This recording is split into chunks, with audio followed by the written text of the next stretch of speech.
నమస్తే, welcome to our voice. నేను journalist నవత.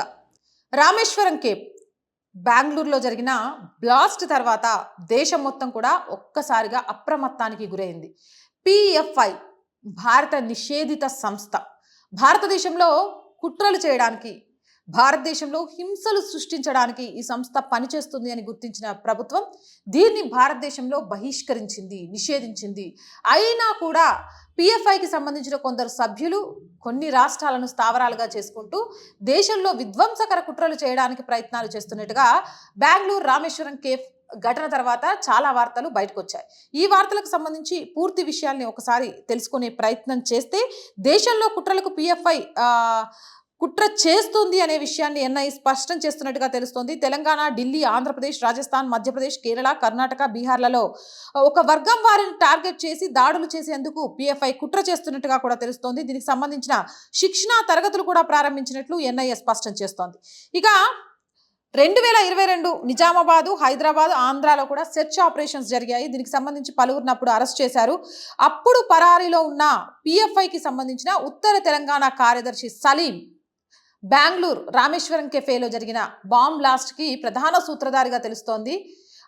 అతను కడప చేరుకొని, కడప నుంచి మైదుకూరు చేరుకొని, మైదుకూరులోని ఒక మారుమూల గ్రామం చెర్లోపల్లికి ఒక అజ్ఞాత వ్యక్తి ద్వారా కాల్ చేయించి, మసీదులో ఉంటాడు, ప్రార్థనలు చేసుకుంటాడు, మీరు ఏం జీతం ఇవ్వద్దు, మసీదు మొత్తం చూసుకుంటాడని చెప్పి అక్కడ పెట్టడము, 25 రోజుల నుంచి అక్కడ ఉండి ప్లాన్ చేయడము. ఆ గ్రామస్తులను కూడా దీనికి సంబంధించి కొన్ని నేషనల్ మీడియా ఛానల్స్ అడిగినప్పుడు, ఇతన్ని మేము ఎప్పుడు పగలు బయట చూడలేదు, రాత్రిపూట మాత్రమే అప్పుడప్పుడు కనిపించేవాడు అని చెప్పడము.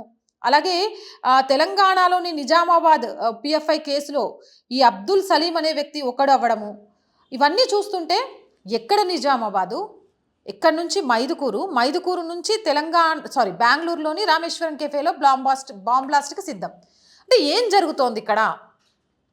ఇంత కుట్రలు చేస్తూ ఉంటే అసలు పోలీసులు ఏం చేస్తున్నారు? దీనికోసం స్పెషల్ ఆఫీసర్స్ కూడా వర్క్ చేస్తూ ఉంటారు. అయినా కూడా ఇలాంటి వాళ్ళను మనం ఒక బ్లాస్ట్ జరిగినాకో ఎన్ఐఏ వచ్చి దాడులు చేస్తారో తప్ప పట్టుకోలేకపోతున్నాం. ఒక వ్యక్తి అసలు నాకు ఈ మైదుకూరు సంబంధించి కూడా అర్థం కాని విషయం ఏంటంటే, చెర్లాపల్లికి సంబంధించి కూడా అర్థం కాని విషయం, ప్రజలకు ఒక పక్క నుంచి చాలా సోషల్ మీడియా డెవలప్ అయిన తర్వాత చెప్తున్నారు, మీ చుట్టుపక్కల ఎవరైనా సరే అనుమానితులుగా ఉన్నా, ఎవరైనా కొత్త వ్యక్తులు వచ్చి కొంత అనుమానితంగా ప్రవర్తించినా కూడా దగ్గరలోని పోలీస్ స్టేషన్కి చెప్పండి అని. కానీ ఆ గ్రామంలోకి ఒక మసీదులో 25 రోజుల నుంచి ఒక వ్యక్తి పగటిపూట బయటికి రాకుండా రాత్రిపూట కాస్త అటో ఇటో కనిపిస్తూ ఉన్న వ్యక్తికి సంబంధించి ఆ అజ్ఞాత వ్యక్తి చెప్పిండు కదా అని వాడు వెనక ముందు చూసుకోకుండా మసీదుల్లో ఆశ్రయం కల్పిస్తున్నారు అని అంటే ఏమనాలి అసలు? అండ్ ఇలాంటి వాళ్ళకి సంబంధించి పోలీసులు కూడా గుర్తుపట్టలేకపోతున్నారు అంటే ఎలా ఉన్నాయి రాష్ట్రాల పరిస్థితి? ఆలోచిస్తేనే అసలు భయంకరంగా ఉన్నాయి. అయితే ఓ అజ్ఞాత వ్యక్తి కాల్ చేయడం ద్వారానే అబ్దుల్ సలీంని అక్కడ ఉండడానికి పర్మిషన్ ఇచ్చినట్టుగా కూడా చెప్తున్నారు. ఎవరైతే మసీదులో ఉండడానికి అవకాశం ఇచ్చారో వాళ్ళని కూడా ఇప్పుడు ఎన్ఐఏ విచారిస్తున్నట్టుగా తెలుస్తోంది.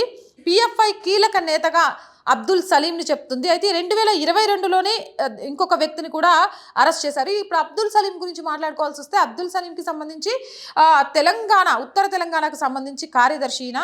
నిజామాబాద్లో గతంలో పిఎఫ్ఐ దాడులు జరిగినప్పుడే ఈయనను పట్టుకోవాల్సింది, అప్పుడు తప్పించుకున్నాడు, ఇప్పుడు దొరికాడు. ఈయన మీద 2 లక్షల రివార్డు కూడా ఉంది.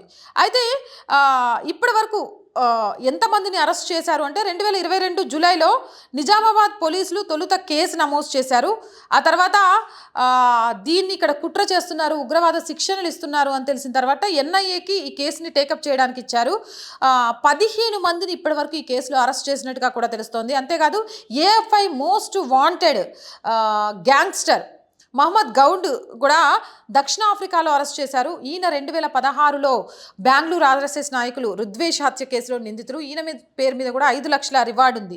అయితే ఇప్పుడు ఎన్ఐఏ ఏం స్పష్టం చేస్తుందంటే, భారతదేశంలోని ఒక వర్గం వాళ్ళను టార్గెట్ చేసుకొని ఇక్కడ కొంత అల్లర్లు సృష్టించడానికి, బ్లాస్ట్లు సృష్టించడానికి పిఎఫ్ఐ కుట్రలు చేస్తున్నట్టుగా కూడా తెలుస్తోంది. తెలంగాణ, ఢిల్లీ, ఆంధ్రప్రదేశ్, రాజస్థాన్, మధ్యప్రదేశ్, కేరళ, కర్ణాటక, బీహార్ ఇలా ఈ ప్లేస్లలో కూడా కొంత అప్రమత్తంగా ఉండాల్సిన అవసరం ఉంది అని కూడా చెప్తున్నారు. ఎన్ఐఏ పూర్తి స్థాయిలో అంటే సలీంతో పాటు ఎవరైతే సలీంకి ఆశ్రయం కల్పించారో వాళ్ళను కూడా ఎంక్వైరీ చేస్తోంది. కానీ ఇక్కడ ఆశ్చర్యం ఏంటంటే, నిజామాబాద్ పిఎఫ్ఐ అతను ఇన్ని రోజుల నుంచి ఎక్కడున్నాడు? 2022లో సోదాలు జరిగినాయి, 24 వరకు.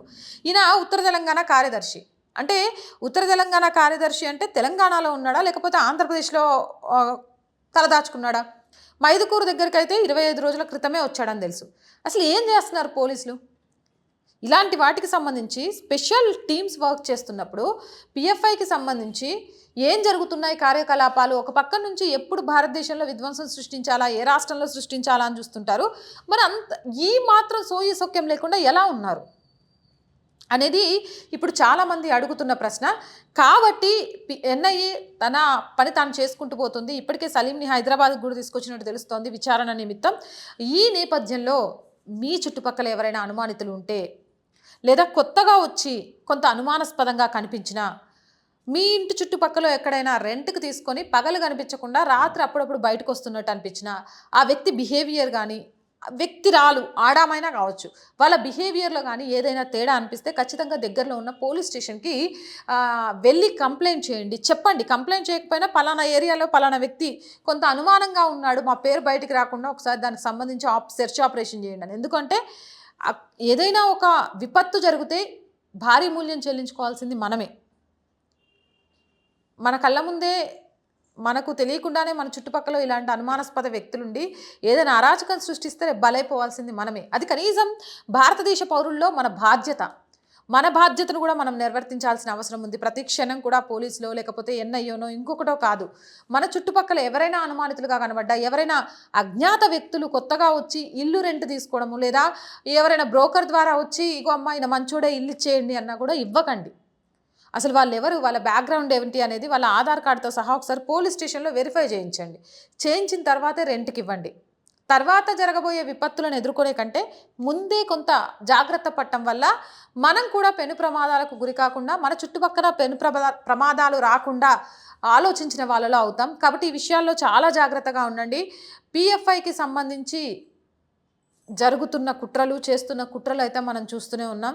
రామేశ్వరం కెఫేకి సంబంధించి అయోధ్య రామమందిర నిర్మాణం రోజే దాన్ని కూడా ఓపెన్ చేయడం జరిగింది. దానికి సంబంధించిన దాంట్లో విరాళాలు, డొనేషన్ కూడా చాలా ఆలయాలకు వెళ్ళడం మనం చూస్తూనే ఉన్నాం. జరిగిన డ్యామేజ్కి చాలా బాధపడుతున్నామని, అక్కడ ఒక ఆవిడకి 2 కళ్ళు పోయాయి, ఆవిడకి సంబంధించిన పూర్తి బాధ్యతను తీసుకుంటున్నామని, మళ్ళీ శుక్రవారం నుంచి కెఫేని ఓపెన్ చేయబోతున్నామని, ఎప్పటిలాగే మీ అందరూ కూడా కెఫేకి వచ్చి ఆదరాభిమానాలు చూపించాలి అని కెఫే ఓనర్ కూడా కోరుకోవడం జరిగింది. ఏదేమైనా కానీ కర్ణాటక ప్రభుత్వం ఇంకా నెగ్లెక్ట్గా ఉండకుండా కొంత పోలీసులతోనో ఇంకో విధంగానో కర్ణాటక వ్యాప్తంగా కూడా ఇలాంటి కుట్రలు చేయడానికి ఎవరెవరు తెగబడుతున్నారు అనే విషయంలో కీలక బాధ్యతలు తీసుకోవాల్సిన అవసరం ఉంది. ఎందుకంటే ప్రెషర్ కుక్కర్ బాంబు పెట్టిండు, మేము దీనికి సంబంధించి ఎంక్వైరీ చేసేస్తున్నామని సిద్ధరామయ్య చెప్పేశారు. అట్లా చెప్పి తప్పించుకోవడం కాదు, నిజంగా కూడా పోలీసుల్ని, నిఘా వ్యవస్థను అసలు కర్ణాటకలో ఏం జరుగుతోంది అని తెలుసుకోవడానికి పెట్టుంటే ఈరోజు ఈ దుస్థితి వచ్చేదే కాదు. సరే, ఆవిడ కళ్ళే పోయినాయా, ప్రాణ నష్టం జరగకపోయినా, కొంతమందికి గాయాలైనా, ఆ కెఫేకి కానీ లేకపోతే ఆ చుట్టుపక్కల ఉన్న వాళ్ళు కానీ ఎంత భయభ్రాంతులకు గురై ఉండొచ్చు. ప్రభుత్వాలు ప్రజలను రక్షించడానికి ఉంది, ప్రజలకు మేలు చేయడానికి. అలాంటిది ఓటు వరకే మీతో అవసరం, ఓటు తీరినాక మా సీటే మాకు ముఖ్యం అనేలాగా ప్రభుత్వాలు వ్యవహరించకూడదు. మన చుట్టూ ఏం జరిగితే మనకెందుకు, మన కుటుంబం సంతోషంగా ఉంటే చాలు అనుకునే విధంగా ప్రజలు ఉండకూడదు. అండ్ పిఎఫ్ఐ కుట్రదారులు ఏమో మన మధ్యలోనే ఎక్కడైనా ఉండొచ్చు. సో ప్రతి ఒక్కరు ఇంట్లో త్రినేత్ర అంటే 3వ కన్నుతో పనిచేయాల్సిన అవసరం ఉంది. మీ చుట్టుపక్కల ఎవరైనా అనుమానితులున్నా మళ్ళీ రిక్వెస్ట్ చేస్తున్నాను, దగ్గరలో ఉన్న పోలీస్ స్టేషన్లో ఇన్ఫర్మేషన్ ఇవ్వండి. జరగబోయే విపత్తుల నుంచి దేశాన్ని, రాష్ట్రాన్ని, మన ఇంటిని కాపాడుకోవడంలో మనమే పూర్తి బాధ్యులుగా వ్యవహరిద్దాం. ఈ వీడియోపై మీ అభిప్రాయం ఏంటి అనేది కామెంట్ సెక్షన్లో తెలియజేయండి. మోర్ వీడియోస్ కోసం మన ఛానల్ వెంటనే సబ్స్క్రైబ్ చేయండి. ఈ వీడియో నచ్చిందా లైక్ చేయండి, షేర్ చేయండి. మీ అందరి సపోర్ట్ మాకు చాలా ముఖ్యం. సో జాయిన్ అనే బటన్ కనిపిస్తుంది, 1 to 5 లెవెల్స్ ఉన్నాయి, ఏదో ఒక లెవెల్లో సపోర్ట్ చేయండి. అండ్ స్క్రీన్ మీద గూగుల్ పే, ఫోన్పేతో పాటు అకౌంట్ డీటెయిల్స్ కూడా ఉన్నాయి. మీకు తోచిన సహాయం చేయడం ద్వారా మన ఛానల్ని టెక్నికల్గా ఇంకా డెవలప్ చేసుకొని ఏ వార్తనైనా సరే దృశ్య రూపంలో వెంటనే మీకు అందించేందుకు నేను చేస్తున్న ఈ ప్రయత్నంలో మీ అందరి సహకారం ఎప్పుడు ఉండాలని కోరుకుంటూ సెలవు తీసుకుంటున్నాను.